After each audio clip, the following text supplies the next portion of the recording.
Okay guys, isang magandang araw muna. Kumusta kayong lahat? Naway maging malusog kayo araw-araw. And for today's video, dahil maulan, magluluto ulit ang inyong lingkod ng pang-ulam na talagang swak sa panglasa. Ang ulam na lulutuin pala natin ay itong isdang galunggong at may dalawang hiwas. At sa wikang Maynila, Gigi at Chavita. Ang unang hakbang na ating gagawin, lilinisan muna natin tong isda at i-secured lang natin na talagang malinis bago natin lutuin.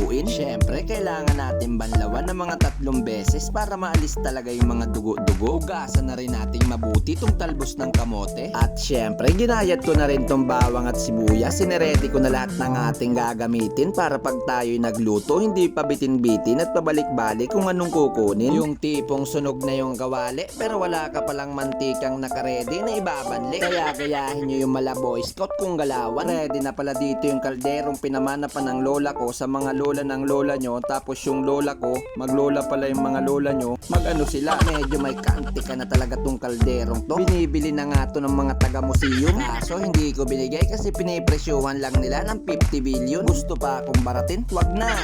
Alam naman ninyo ang mga luto nito ay talagang napakasarap. Yung tipong ayaw mo na pero nakuha mo pang dumama. Matapos pala tayo sa mahabang kwentuhan tungkol sa ating kaldero, nilagay ko na pala dito yung asin na galing pa sa mga Arabo. Yung minekos-mekos, yung tipong ginagawa ng walang focus-hocus. At ang lutuan pa rin pala natin na itong super fire. Yung lutoang ihip mo lang ang kailangan para ka nang nagbo-bonfire. Grabe talaga, bilis lang makaluto. At ilalagay ko na pala tong paminta para sa mukha mong hindi may pinta. Kasi yung jowa mo tuluyan ang sumama sa iba. Ito pa para sa'yo, sinigang. Huwag ka dyang hibang, di na siya sa'yo tigang. Tanggapin mo na yung masakit na katotohanan na hindi talaga siya para sa'yo.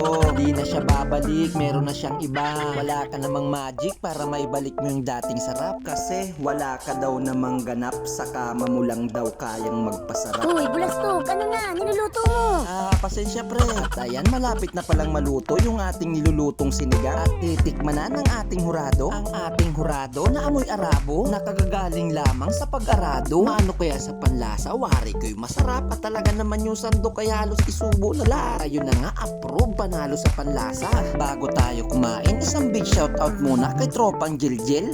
Yung Jinil-Jil muna bago iwan. Shoutout sa'yo pre. At ganon din kay paring tropang Dots Kilapi. Shoutout, ingat kayo lagi. Maraming salamat sa pagsubaybay. Thanks for watching, bye bye.